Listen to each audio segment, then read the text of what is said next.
Prime, suddenly Optimus Prime got some groove, and let's roll on this motherfucker. Superfly Prime. Oh my God. I'd watch it. I'd get that toy. Hell yeah. That would be awesome. And here we are. It is the spoiler room. Welcome, my friends. Thanks for taking a journey down here and joining us as we discuss TV-related horror films this month. And this one is going to be a doozy. It seems like almost all the ones involving TVs seem to get pretty wild. And tonight, I've got a great crew with me to talk about this most interesting film. First off, we have the BFD himself, Mr. Glenn Bittner. Hello, Glenn. How are you? Hey, what's up? Glad to have you in the spoiler room tonight, sir, as always. And next to him, returning to the spoiler room after long nights of editing and a successful film festival, it is none other than the lovely Andrew Shearer. Hello, Andrew. How are you? Hey, man. Hey, long live the new farts.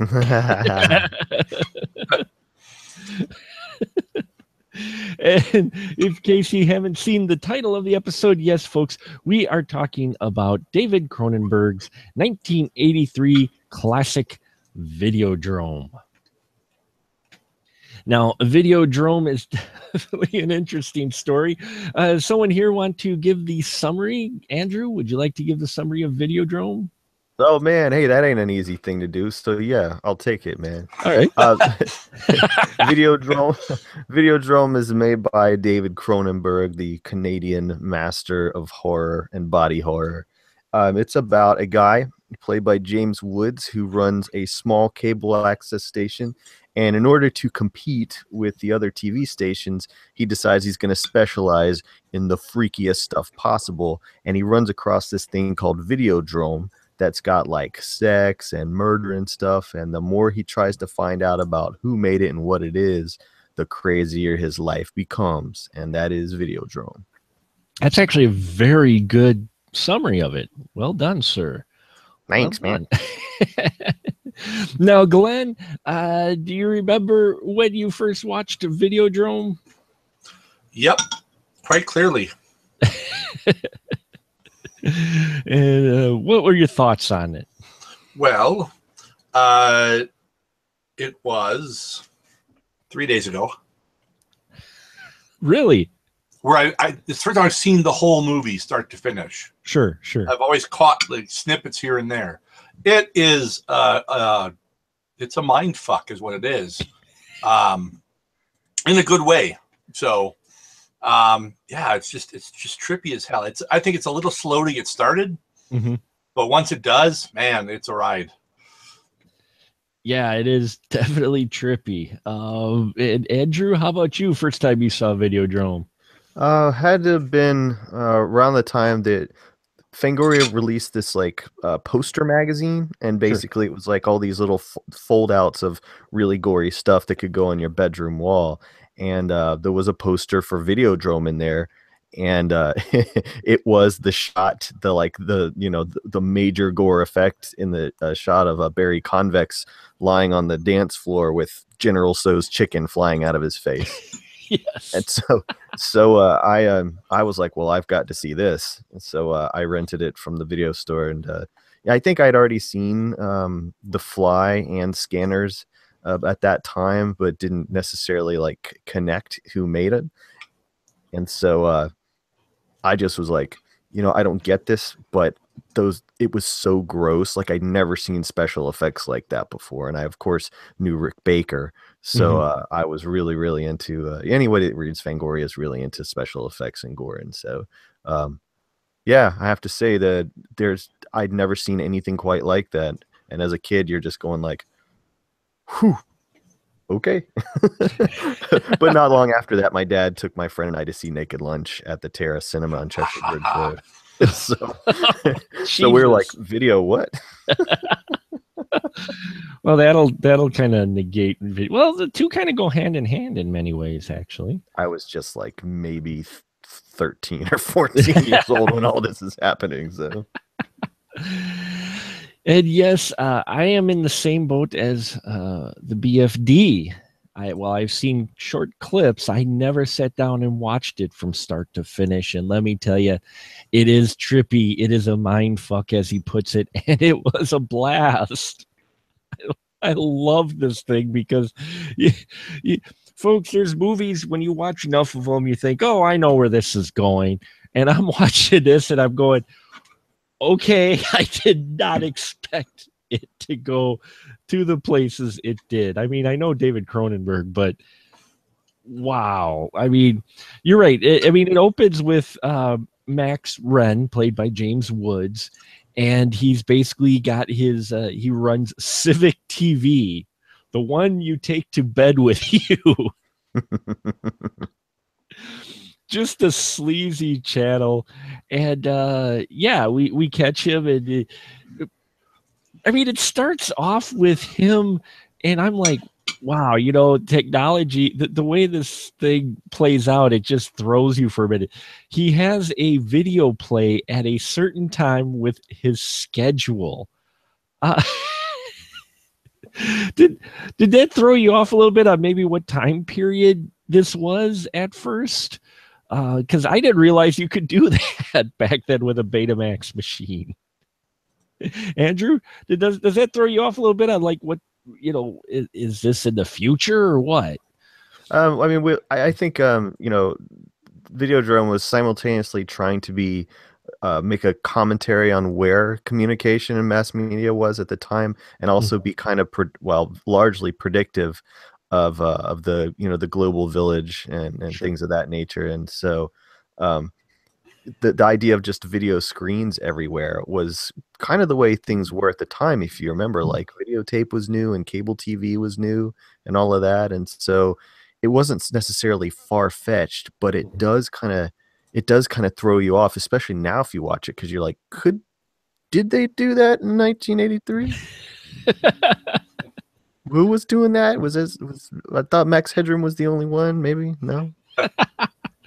Max Headroom. How about you, Glenn? When this opened, does it throw you off a little bit where she's like talking to the screen and telling him of his day? I almost thought that was a live feed at first.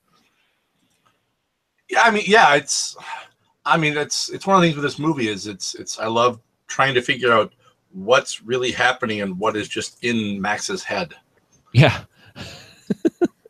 that line in there, Cronenberg does a great job of just keeping you wondering, like, what the hell? I mean, all the way through this film, even in the beginning, when he gets yes, folks, what I love about this, because this film is just mind-blowing. It's hard to pick a point to start, but what gets me is I'm watching this going, holy crap, this thing is still relevant today as far as its subject matter and themes. Just replace TV with internet. Yeah. I mean, did you get that feel, Glenn? Like the themes and such that he had here still could apply today? What was that? Did you feel that when you watched this? Yeah, absolutely. I think it applies more today than it did when the movie was made. Yeah, I mean, the guy searching for more subversive stuff. How about you, Andrew, with this? Would you say it still applies today, even though, it's more internet than TV? Yeah, I mean, yeah. I mean, when you're a kid growing up in the video age, as I was, and cable and all that was new, every kid is familiar with that grew up that way is familiar with the scrambled porn. Yes, right? that you would try to find, and you would find some channel that, like, if you switched it right, I say me, my brother and I would, like, we find if we flip to this channel really quickly, we get half of what might be a nipple. You know what I mean?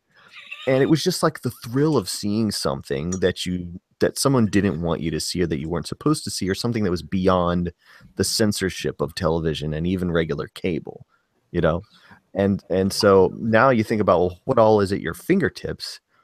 People are watching the most extreme stuff ever. I mean, just as the internet grew, you remember Rotten.com and all of that, Oh yeah. It's a matter of who can find the freakiest stuff. I mean, we're all a bunch of little Franks from Hellraiser. We're a bunch of Uncle Franks, trying to reach the limits. And so, yeah, Glenn is exactly right. And the older this movie gets, the more relevant it becomes, because back then I think there's no possible way they could have known. And yet they were sort of seeing the socialization of media coming true, and it all kind of linking people together, and and the body becoming like, when you're on it, you kind of don't exist, or you exist in a different way. Right. And there's a character in here that we meet a little later on who was in charge of Videodrome, which at its core, as described before, Videodrome is just a video of people being tortured and murdered. And it's created, we learn, by this gentleman, Bianca Oblivion. I love the name. But he gets some monologues in here as well about the mind's eye and the experience, and how the experience of what you watch on TV suddenly becomes the person. I mean, there's some heavy concepts going on in this film that, you know, people may look at it just go as some weird horror film. You know, what'd you think of his monologues, Andrew, at all? Would you say those were a bit of unintentional forecast or prophecies, if you will? The guy freaks me out. The Bianca Oblivion character always freaked me out because he's never seen physically. He's only appears in video. And as a matter of fact, at the beginning of the movie, there's this talk show where James Woods' character, who, if I didn't mention before, in real life is a huge piece of shit. I should definitely, I don't want this to go by without me mentioning. James was a huge piece of shit. Debbie Harry for Blondie. She is Nikki Brand, which, haha, if you've seen the movie, that's funny. Yeah. They are on a talk show together with Bianca Oblivion, but Bianca Oblivion will not appear physically. Never he does. He's only on video screen and only pre-recorded. It's not like a live feed coming in from anywhere. That to me is disturbing. That to me is, like I was saying, a representation of like me, you, and Glenn right now on the internet together. Where are we really? We're nowhere. We're disembodied. You know, it's a freaky concept. And so the things that he is talking about in combination with the presentation of it, him on the TV screen, and that voice and the way he looks, he looks like just unreal. But the stuff he's talking about, I mean, it is way out there, but you could think of back then, they're not too far removed from the first generation of TV. And of course, any new technology we get, everybody thinks is going to give you cancer. Yup, every technology, but especially TV, because I remember those days, you know, and that's kind of why I wanted to do this month as well, because especially in the early days, in the rise of TV, all these horror films were talking about the horrors of TV, you know, but that's been talked about for years. You know, it's going to rot your brain. And now people only use it for a video game console, but he does talk about some scary stuff. Glenn, how about you with Bianca Oblivion? What'd you think about some of the stuff that he talked about? Kind of heavy for a film like this? A little bit, yeah. Absolutely, especially, again, for the time period. And what'd you think about the fact that he was like pieced together from video footage because he had already passed away? I mean, they've done that stuff now. I mean, that's kind of creepy. It is.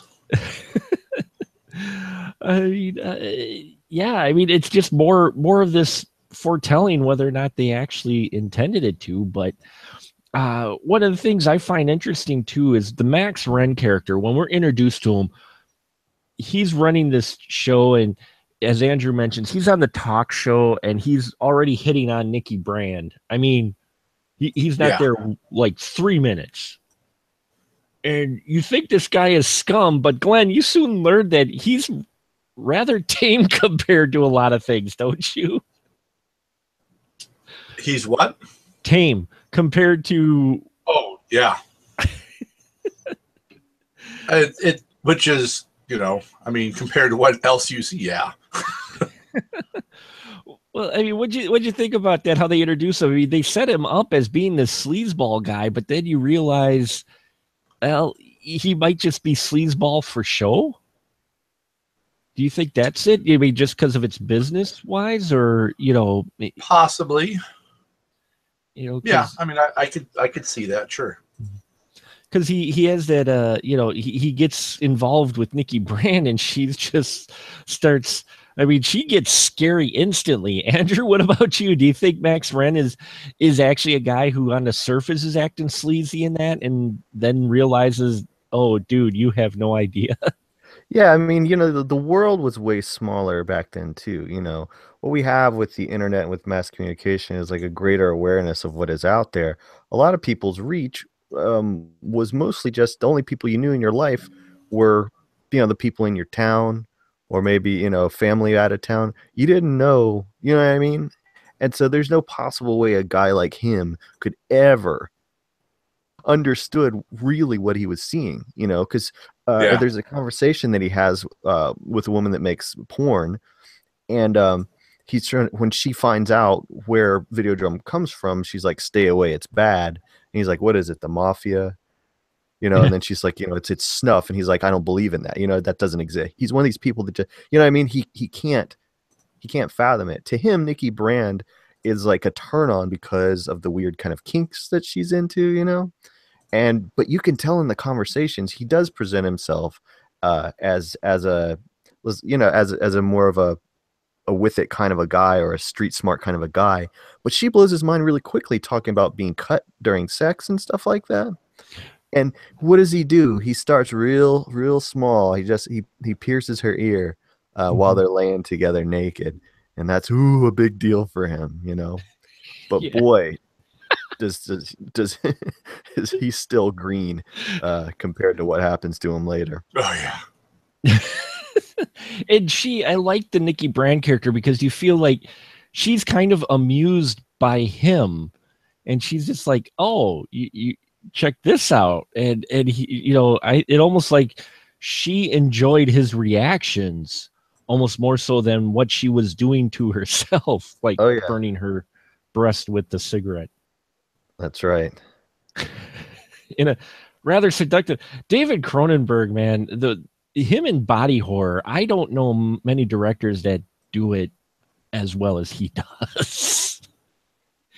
I mean, he made it actually a little bit of an intimate, scary yet somewhat sensual scene with her burning herself with a cigarette. Or am I just sick, Glenn? Yes and yes. Yes and yes. Perfect answer. Thank you. Would you say though that David Cronenberg really seems to handle the body horror well, and he does manage to turn some of these things they're doing to, you know, this pain stuff actually presents it in a rather intimate way rather than say, you know, other films that show it in a more brutal way? Yeah, definitely. Mm-hmm. At least with the Nikki Brand scenes and Max going on, it seemed to be handled more like not just show, like you actually believe, oh, this actually does turn her on. Boy, does it ever. To the point of where she wants to seek out Videodrome and audition. What the hell? So we get the idea that Nikki Brand may have some issues, right? What'd you think of her portrayal as a whole by Debbie Harry and how Nikki Brand was written? What'd you think of this character compared to, say, some other female characters we've seen in the early 80s horror, Glenn? I think she does a pretty decent job in this. Especially considering that she's not really, you know, I mean, how much acting has she done? Mm-hmm. So yeah. I like her in this role. But I like Debbie Harry, so. Oh, sorry. You like Debbie Harry? Well, yeah, of course I do. Of course, the Blondie. She knows how to rap, too. Andrew, how about you with Debbie Harry, her performance, and how they wrote the Nikki Brand character? I think it's cool, and I think it's awesome that they cast a musician, someone whose face was very familiar in media, you know, particularly like, you know, on MTV and stuff. because that was also something that was fairly new at the time that this movie came out. And the fact that her character was highly sexualized, that goes in hand with like casting Marilyn Chambers in Rabbit a few years earlier for Cronenberg. This is kind of like a great marriage of the exploration he was doing with the body and disease and the explorations he was starting to go through with technology, starting with scanners a couple years before it. So it's all, and he started out making kind of sci-fi.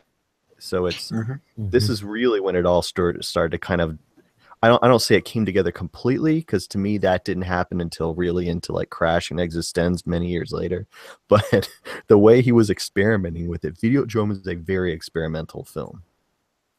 Yeah, it is. And what's interesting too is, even though, I mean, because we're talking early 80s, we're talking horror, the Nikki Brand character really is in control and such throughout this film. You never really, I mean, until we see the clip of her from what happens to her when she auditioned at Videodrome later in the film, but up until that point, it all felt like she was in control of things, and she wasn't just being led by Max or convinced to do things by Max. In fact, Max is the one being convinced to do things.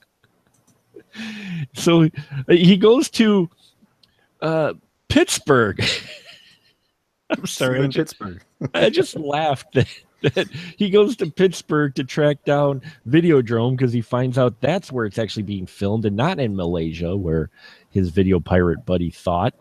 And here he meets the daughter of the Oblivion. And Andrew, where does the daughter work? Oh man, so she works at the cathode ray mission. It's just like, basically Brian Oblivion had made this like homeless shelter, but everybody's got a TV. I mean, he goes from like this sort of like media prophet into like a religious figure, and just like in the span of moments when you see this. But her office is gorgeous. Like this set for Bianca Oblivion. This, when he walks into her office, God, that's an amazing looking thing. I can remember like when I got the Blu-ray from Arrow, I had seen the movie on DVD before, and while some of the special effects look a lot crappier on Blu-ray, that office is insane. I mean, it's a really cool, and a stark contrast to the shelter and stuff, but God, it really does say everything about the characters and the way the story is going. Just when he enters that room, it's nuts. Yeah, it is nuts. Glenn, what do you think about cathode ray mission and Bianca Oblivion? It's great. I mean,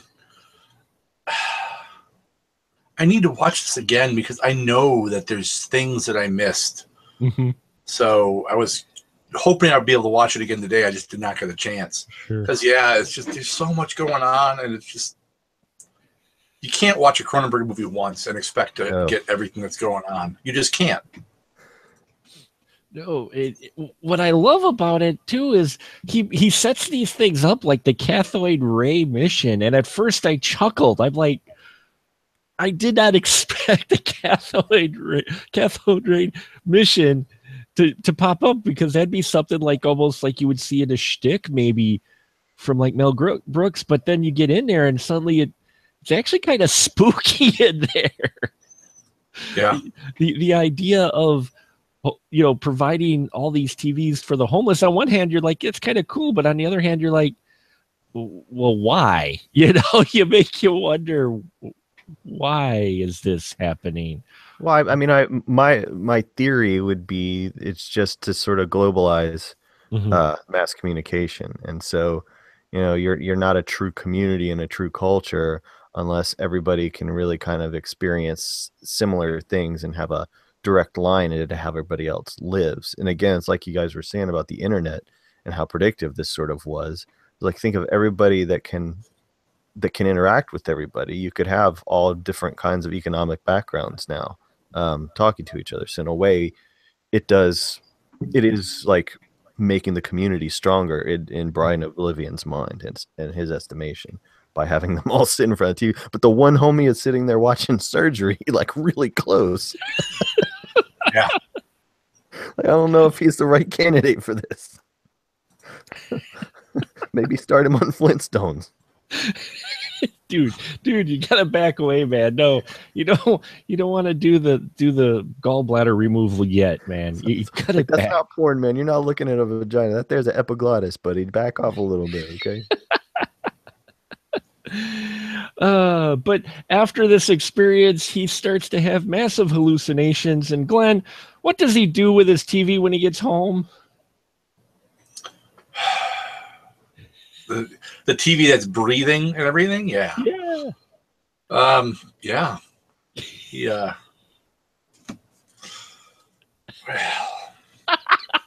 Well, there are unnatural things to do with a TV, and he does them. Never mind the VHS tape that has the little Betamax. Yeah, the Betamax that comes. Sorry, not VHS yet. Yeah, VHS. VHS would never do that. VHS is a prude. It is a prude. Well, it's smaller. It fits more places. The beta tape. Yeah. And the Betamax bubbles like two boobs. I mean, oh man. Or that wasn't just me, right? It was meant to bubble kind of suggestively, right? Or did my brain just immediately go to boobs when I saw it? Well, if that's not a boob, then the giant gash in his abdomen is not a vagina. Oh, thank you. Good. I'm not the only one that thought that. You'd have to be insane not to think that. Yeah, because it's not a wound. It doesn't heal up.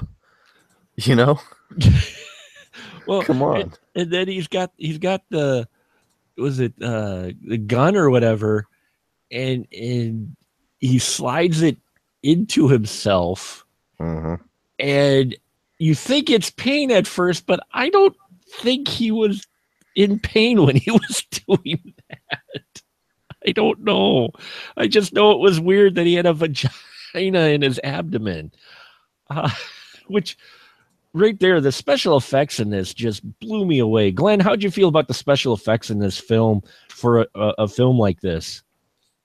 Oh, they're for again, I keep going back to when it was made. When this was made, yeah, the effects are great. They're bizarre, but it works. So, Andrew, how about you with these effects? I mean, as a filmmaker as well, both you and Glenn are filmmakers. I mean, that's pretty impressive for back then, isn't it? Yeah, I mean, well, they had the top-notch guy. I mean, Rick Baker had just done American Werewolf in London, which he got like the first makeup effects Oscar in history for, if I'm not mistaken. Yeah, I believe so.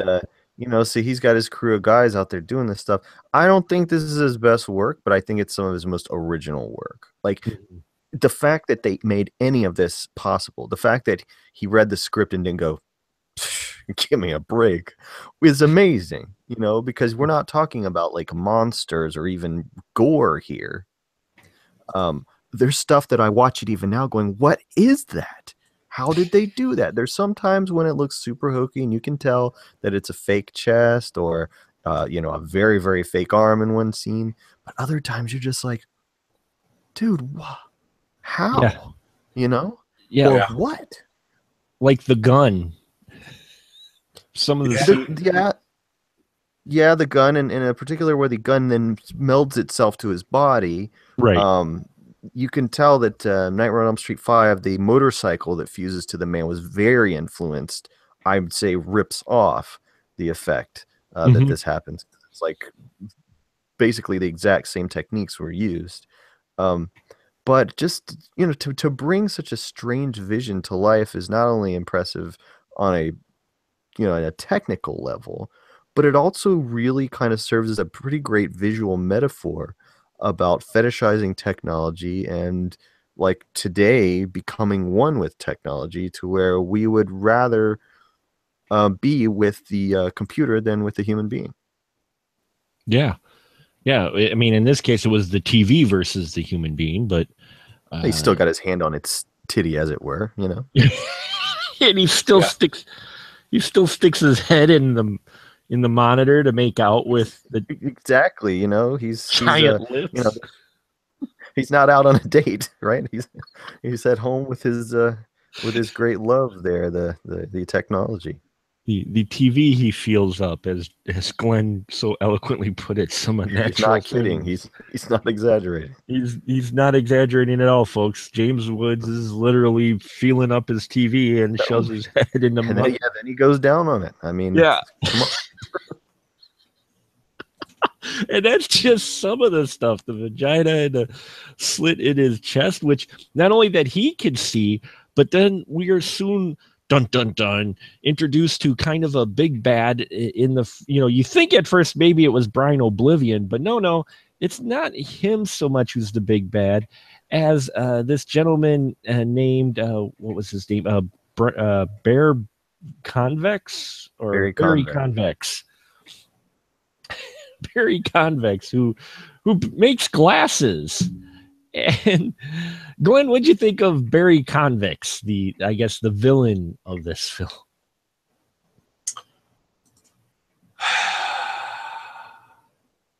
Yeah, optometrists are evil. Yeah, it's an interesting choice of villain. Again, it's the it leads you to believe of the what's really going on here, because it seems like an odd villain, but I guess it also works because it's like, who's going to expect the guy who sells glasses to be in the bad guy? I can't remember going, who's probably the villain? That nerdy dude over there who's trying to sell you some bifocals. Yeah, he's intimidating. Which makes you wonder, do you think, Glenn, they don't go into it? He talks about the TV and the Videodrome signal. Do you think he was leading, or what do you think that he maybe was leaning towards making glasses eventually that would do that to people?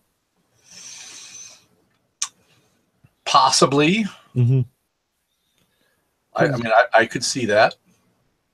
Because again, I was trying to figure out the reason for making the optometrist the bad guy outside of, like you said, no one suspects the optometrist. I mean, I think it does make sense, though, that somebody who deals with perception and the most important sense to television would be the eye. Mm-hmm. So I mean, I do get it. Yeah, and I caught that connection as well. And we learn, is kind of the guy behind the Videodrome signal, and they actually use it to control people to do things they may not do through hallucinations, including whipping a TV.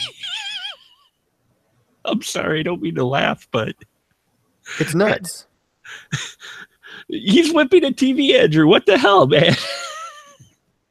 It's great visually, and Cronenberg's dealing with metaphor in a lot of his movies. There are people that subscribe to the idea that The Fly is just about cancer. Sure.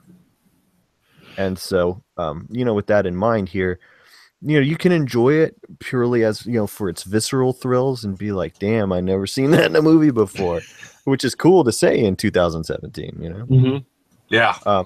But also, you look at what he's kind of saying with all of this stuff about the dangers, because mass communication is good, but also could it be bad too? What could you possibly see? What could somebody be possibly doing? And what is seeing violence? And pornography for that matter. Mm-hmm. What maybe is it doing to some people? Yeah. Is it helping them because they then aren't going to seek violence or something like maybe rape or even like maybe adultery out in real life, because they can then experience it artificially, and therefore it is serving a purpose? Or is it just creating this like, I need more, I need it's not enough? Mm-hmm. And sort of aggravating that. It asks a lot of really interesting questions. And so when you see things like the guy like basically like masturbating with a pistol, or somebody whipping a television set. It all kind of plays into the questions he's asking here, or the commentary he's making, because I don't think Videodrome has a staunch stance one way or the other, because I think if it did, it would be a conservative one, and only James Woods would be into it, because James Woods is an asshole, but or a piece of shit, whichever. Whichever. But you know what I mean, though. I think it all kind of really serves, as crazy as it all is. I think it really goes to serve the kind of statement that he's making, which is one of just like, how bad is it? How bad could it get? And is it good, or is it bad, or is it both? Yeah. Yeah, I felt that too, that he wasn't really trying to say for sure. Unlike some other TV horror, TV's bad. He's just showing, well, they could possibly do this, like the government using it to turn you into Manchurian Candidate, more or less. And then we get the thing where eventually at one point he goes completely off, and whereas Convex thinks he's got our boy Max under his control, suddenly the power of the woman helps break him of that control, yet he's still hallucinating in the Videodrome, and he's still in control, but he becomes something else, the new flesh. It lost me there. Glenn, can you help me out at all with that? Was he completely now, a video signal, or what? What was going on there? Because I love the phrasing, that long live the new flesh, but at the other hand, I'm like, I'm missing something. I know I am. I think the new flesh is just referencing his chest vagina. Chest vagina, yes. Yeah, I don't know. I'm not entirely sure what it's meant by that, but I mean, it's a fantastic line. It got me. I'm like, oh, that is so badass. I'm like, what's it exactly mean? What's going on? And I like films that do that. I like films that keep me guessing, going, okay, what is the significance? Andrew, what about you with this whole long live the new flesh? Did he become the Videodrome signal? Or I couldn't quite get that outside of everything got even more jacked and crazy after he went there. Well, the thing is, it's like, you've got Barry Convex, and these guys are, believing in the reality of the movie. They've hit upon this signal, this television signal, that can cause hallucinations in people, and therefore, like you said, mind control. And Manchurian Candidate is a great comparison. But to counteract that, the Oblivions kind of as either maybe early versions that they created, they were trying to do something good, and maybe these guys hijacked it and made it something bad. They have a remedy for it. They can counteract it. And so what Bianca essentially does is she undoes what Videodrome did to him. We're talking about him. We're talking about Max Renn, the main character. She undoes what it did to him, and then he becomes like, this vessel for like, he's an assassin, but for them. Right. So, but he is no longer in control of himself. Absolutely. Max Renn goes through a process of being destroyed in this film. So by the end, he, it's like he destroys himself, but not really. He's been gone a long time as a human being. I mean, he's checked out within, I don't know what, like 30, 40 minutes. Yeah, about 37, 40 minutes is when he starts really having a hallucination. Yeah, he's gone. Yeah. And it's like at a moment you go like, whoa, maybe, okay, so he's back to normal. We're not seeing vagina chest anymore. We're not seeing melty gun hand anymore, which are great visuals, by the way. Those things look fantastic and, make Videodrome unforgettable. But you're going like, okay, well, now he's got these powers. Because he goes to the optometrist place. He finds his old working pal, Harlan. And instead of, when Harlan tries to shove another videotape into him to give him some more orders to control him, not this time, pal. He puts like this, I don't know, it looked like a a gory organic bomb onto the stump of Harlan's hand that blows him out of a wall. I don't know if we have convinced anyone listening to this to see this movie, but there's no way you can spoil Videodrome. You have to see it. Yeah. Well, because what got me was, okay, maybe he's hallucinating. I'm like, oh no, that guy actually blew up. There's a hole in the wall because the people in the real world see the hole in the wall. Well, and he's wanted for murder. Yeah. You know, he shoots his bosses because Convex tells him to when he's under their control, because he wants the TV station. He wants to hijack it. He's trying to take over. And so he's like, shooting your partners, and we're taking over the station. Damn if he doesn't go in with that pistol and just tam, both the guys sitting in there, you know, probably just having their first cup of coffee. You know, it's like going to work doesn't suck enough. Then one of your coworkers, you know, puts a few in your computer, you know. And so he's like wanted for murder. He's on the TV and he's out, you know, walking around. Yeah, and yet no one goes, it's you. So it's a strange thing, because you're like, why aren't the cops all over him? Why is he walking around broad daylight? I mean, you do sort of sometimes kind of feel that perhaps this stuff still isn't really happening. The movie just puts you in a very like antagonized, confused state, but not so much that you check out. You have just enough connection to reality where you're going like, you're very invested and want to know what happens next. Yeah, it keeps you fascinated. That's what's great about it, is because you're just like, well, okay, maybe it's reality. Maybe even as crazy as things happen, it doesn't. He really treads that fine line in this of not going a line that's crossed, I think, a lot of times in modern cinema too often, to where you're just like, yeah, okay, that's, you know, he's in fantasy world. But here there is that line pretty much close to the very end, and even then you're just sitting there going, well, what did exactly happen and what didn't happen? Yeah, it's great. Never quite revealing it. And I think his bosses were just watching another episode of was it The Samurai Dreams?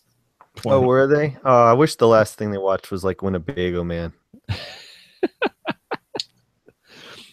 The subterranean market, if you will. Yeah. I loved how they called it that. I'm like, they didn't call it underground. They called it subterranean.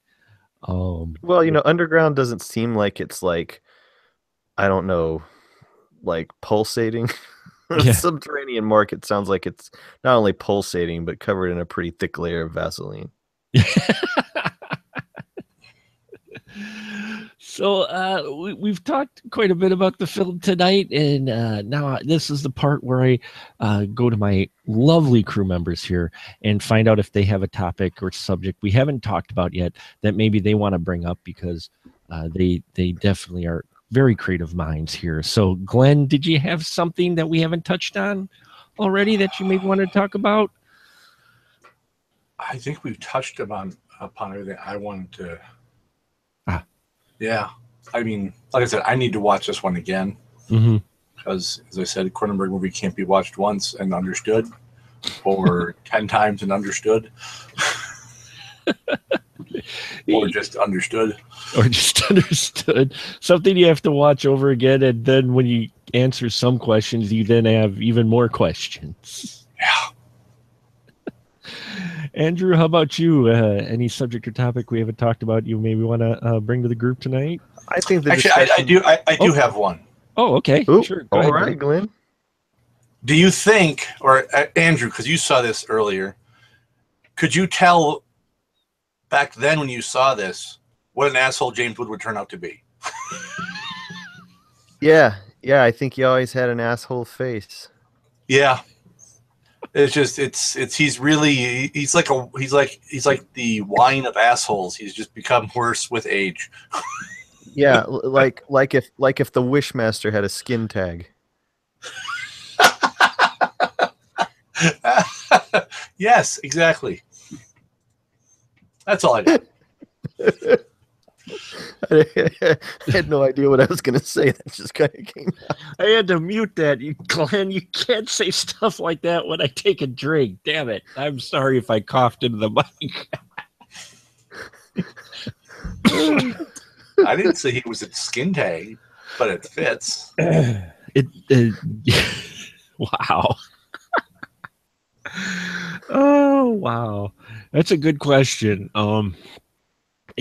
Actually, in truth, when you watch James Woods, I always liked the movies he was in, but him, you could, the presence he had, you kind of got a feeling that many of the characters he played were exactly the same people that he was like in real life. Yeah, I don't think he acts much in regards to that stuff. Yeah, you do get that impression. Well, it's fitting. I'm pretty sure the director just goes, "All right, and just be you." Sorry for folks for if I coughed into the mic there. That's why I love you guys so much. Andrew, did you have something besides Skin Tag Woods? I don't know where that came from. I don't know. I was gonna go one way and then it just bloop. Anyway, so I thought it would maybe a fun one since there was a lot of kind of heady discussion in amongst this thing, and I'm a big Cronenberg fan, so I could go there. But I like the way we're going, kind of talking about the internet and kind of how predictive this thing was, and some of the early discussion about going to the edges and seeing kind of freaky stuff. As I think we all, since we're all grown-ups here, at one time or another had someone pass us a video that was kind of memorable. I just want to know if both of you could choose to describe kind of the strangest, grossest, or weirdest video that you have seen to date. And this, I don't necessarily mean something YouTube that was funny, and don't make a joke out of it and say it was some kind of Tom Jones video. I mean like something that somebody showed you because they wanted to freak you out, or something that you looked up because it had a reputation, or somewhere you were when you just went down a rabbit hole and then at a moment when you saw something realized it was a mistake. Glenn, you could go first. Yeah. Okay. So, Andrew, do you know who Rob Schraub is? Yes, I do. Okay. He's my friend's brother. Oh, really? And yeah. And a video I got to watch because of him is he and his friends, when they were out in LA, they used to do this thing where they would all pick a movie they hadn't seen before. And then they would all make a short movie about what they thought the movie was about. Huh. And one of the ones that he did, it was Jaws 3 or Jaws 3D. Oh, no, sorry, not Jaws 3, Jaws 4, The Revenge. And yeah, that one, I didn't know what to expect. I expected something weird because it's Rob. Mm-hmm. So Michael Caine is played by an orange. Kathy is a lemon with a little paper boat. Jaws is played by Rob's penis with a fin on it. Yeah. Okay. So yeah, that was probably one of the most fucked up things I've seen. And Rob, he had compiled this thing called his one-man party tape, which was just all these snippets of weird things, and that was on there along with there were these things called the vampire vignettes, done by this guy in southern Wisconsin that they're so awful in that he didn't know. He obviously, I mean, this was done. He was obviously recording and probably editing on like like two VCRs type of thing. Oh yeah. So there's like almost no editing. It's just the cuts are super long, and the best is that the vampires all have really thick southern Wisconsin accents. So it's like vampires saying things like, "Don't you know, my kind can't be harmed by your pathetic drugs." I'm like, oh my gosh, this stuff is brilliant. You're not making me not want to see any of this. Oh stuff. yeah. Well, no, this is what you hear stuff like this, and you're like, I got to see this. Right. He had also taken. It was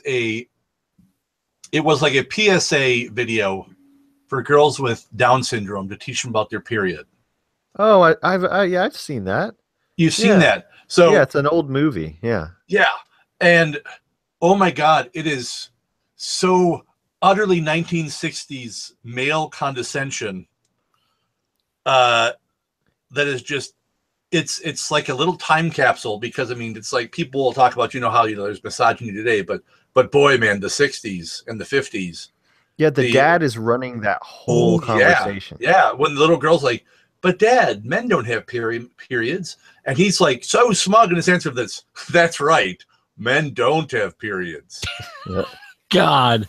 Oh man. No, that one it's pretty great.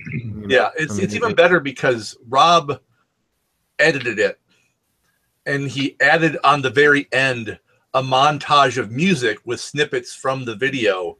The music being monkeys, chimps playing in a band, as was also very popular in the 60s, the whole monkeys dressed in clothing doing things. So he took this weird video and he made it more uncomfortable. Yeah, I've seen a version of it I've seen a version of it acted out by adults, but they kept the soundtrack. Oh, right. Yeah. So yeah, that's what, and there's a snippet of some movie with I forget her name now. Anna Nicole Smith, Skyscraper, outtakes from Skyscraper. Oh, that's fantastic. Yeah, where she is obviously so fucking loaded on ecstasy. Well, she's falling asleep while she's doing her lines. Yeah, and she Like can't even say them right. She can't even say them right. It's like they're like the guys. They have someone who's reading her lines to her so she can repeat them. Yeah, and it's like Dulles Tower entering your airspace, and he's like Dallas Tower entering your hairspace. Yeah, God, brilliant. Everything on that tape is just. It's just bizarre and weird, and snippets of weird movies, some that we've never been able to find, and that's all that whole tape is. And some of that stuff he got from other friends of his. The period thing he got from Drew Carey, because Drew's like, I don't want this in my house anymore, and Rob was like, this is never leaving my house, because that's the type of guy Rob is.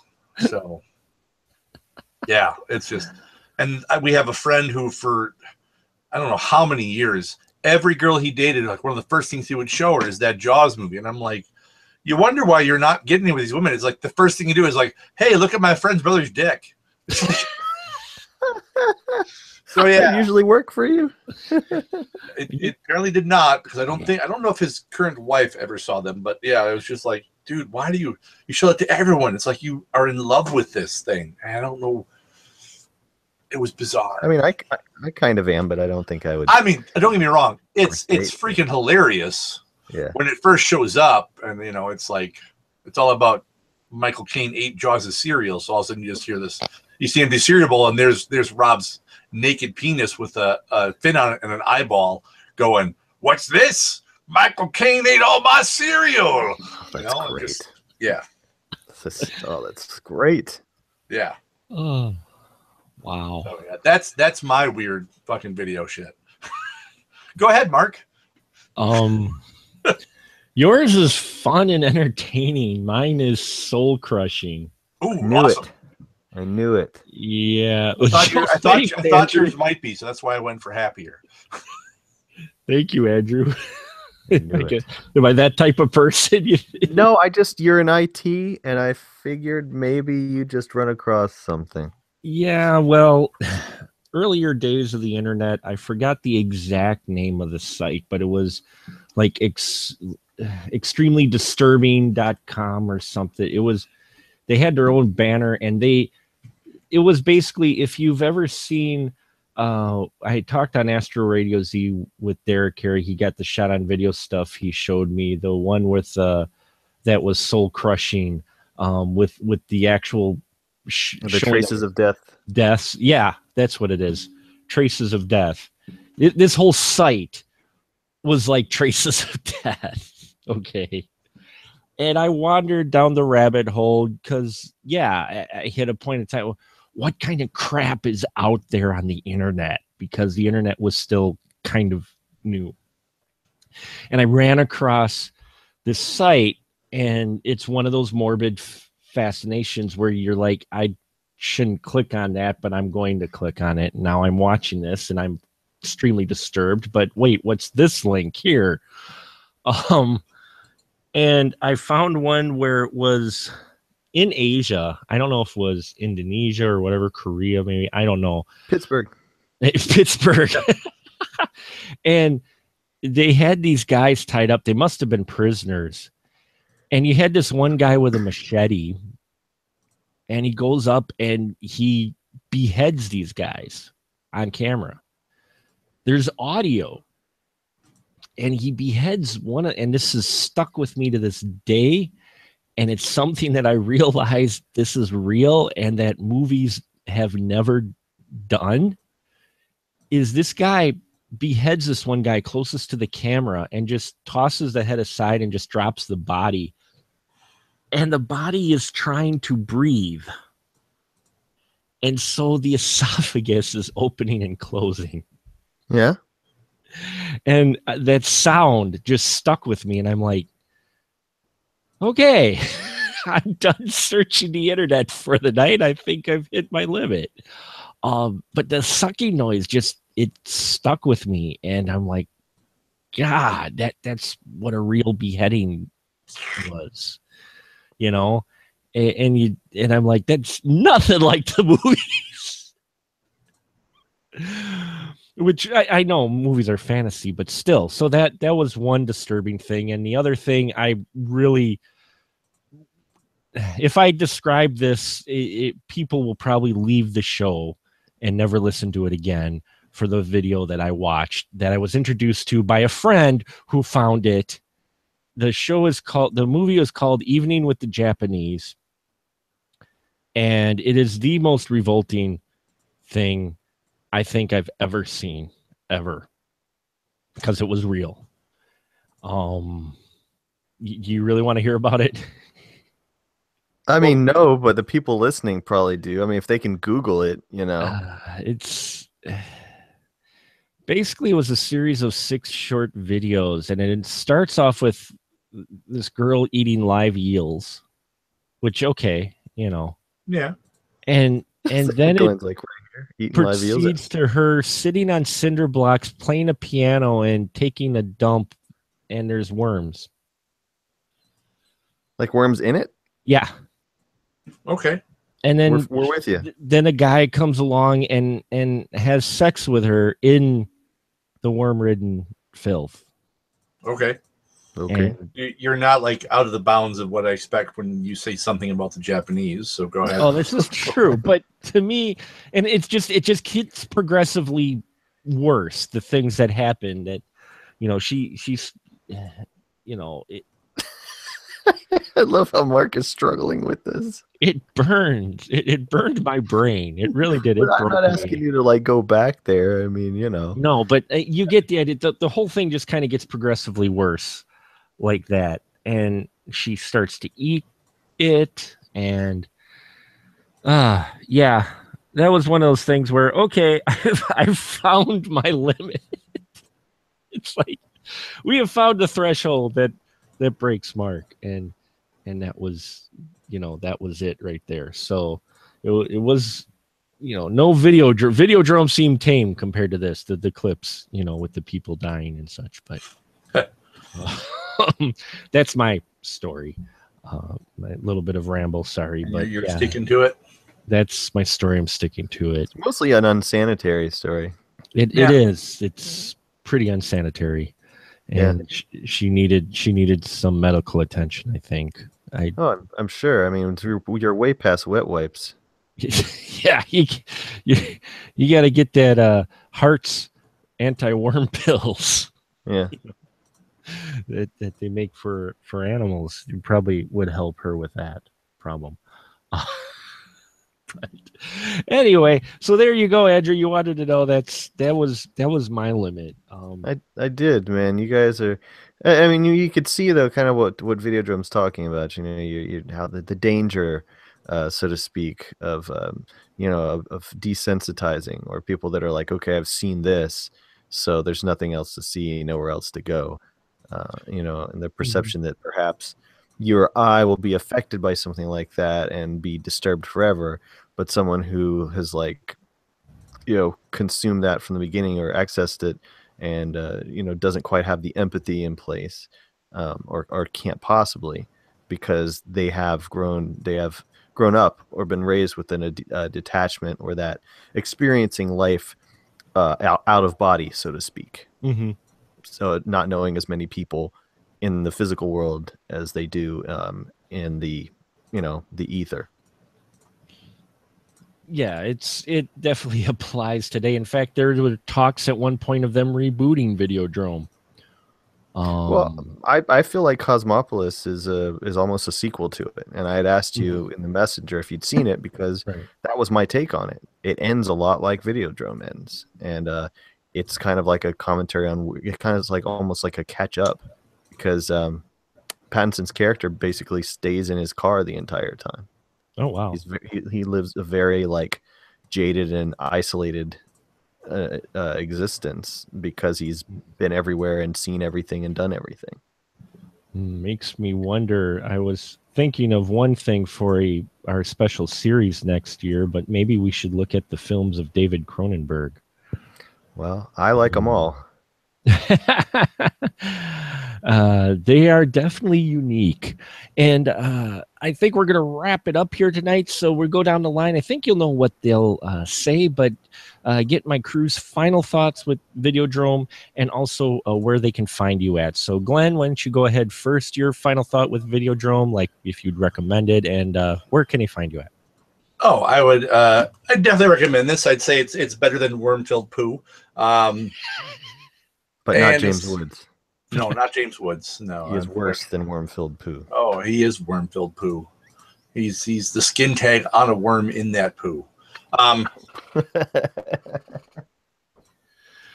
You can find me on the internet, dummy, on Facebook with the Beauty Bunker and Guy in a Bunker. Find me at guyinabunker.com, on YouTube with Guy in a Bunker and the Beauty Bunker, or just follow me on Twitter at Guy in a Bunker. Yes, check that stuff out, folks. It's great stuff. He's doing the 31 Days of Horror and doing a review every day. So you've got plenty there to watch. Great stuff there. Awesome Guy in the Bunker stuff there as well. And Andrew, your final thoughts with Videodrome. Would you recommend it, and where can they find you at, sir? I have to say, Glenn, I enjoyed your review of Repulsion. Really great. Oh, thank you, man. That movie is different for everybody that sees it, and I will never get tired of getting people's take on it. But I really do. I'm watching the videos, man. Don't worry about it. I do. I watch everybody's video. So I obviously love Videodrome. I think it will be interesting for all time, and so recommended. Definitely highly recommended. My movies you can find on Amazon on demand. My latest one is called Space Boobs in Space, which most people agree is one of the worst films ever made, which makes me extremely happy because it's very influenced by stuff like by Ed Wood or someone compared to Amazon Women on the Moon, and I thought I was going to cry. It made me so happy. But online, just look up Gonzorific, GONZORIFFIC, and you can find me there and get stuff there and look at pictures and all kinds of stuff. So someone thought Amazon Women on the Moon was bad? No, I was compared favorably to it. Oh, good. Oh, good. Favorably. I was going to say you had mentioned that people mentioned it was the worst film ever made, your film, and I'm like, I'm sure Amazon Women on the Moon was called by someone as the worst movie ever made. It's not hurting my feelings. It's only encouraging me. Hey, you're getting a reaction, right? I've gotten so many reviews. Oh, so many. Well, it's because it got boobs in the title. So I know, but and still, there's tons of boobs in the movie. Someone said there's no boobs. I'm like, you kidding me? It's just not a whole lot of areola happening. There's some escape though. It was accidental areola. You have to really look for it. I might have to. Wow. I've got my copy now. I'm gonna have to go back and look. 53 reviews. 53. See that there? That's awesome. And actually, the first negative review I see, don't waste your time. There's about 5 seconds of areola in this. Oh, he found it. God, it's like the Where's Waldo. You need to put that in all your films now. You don't actually show the whole breast. You cover the areola, but one areola sneaks through, and you got to find it. I think most of those are reviews by men who have never seen a titty and were looking for me to show it to them in its entirety. And I'm like, look, if you've gotten this far in life, I can't help you if this is still a thing with you. Someone has failed you, and it ain't me. And on that note, we're going to say a good night, everyone. We're closing the doors of the spoiler room. So I hope you've enjoyed this. Is Wet Your Whistle. And yes, we're the spoiler room. We gave a lot of spoilers, but you've got to experience Videodrome. This was my first full experience. I will be revisiting, just like Glenn, because I know it was like, just as your brain's trying to comprehend one thing, there's another thing happening, and you're like, oh, wait. And there's more and more stuff. And the fact that you look at the effects in this film and consider it was made in 82, 83, around that time, it's if anything, if you're a gore whore out there looking for some really decent practical effects, they're freaking amazing for a film like of this nature. So but there's a lot of stuff in here, not for the easily offended, but definitely for those looking to expand their mind. So we're going to say goodnight, everyone. So, gentlemen, what would you say? Long live the new flesh? Long live the new flesh. Long live the new flesh, and die soon, Wishmaster Skin Tech.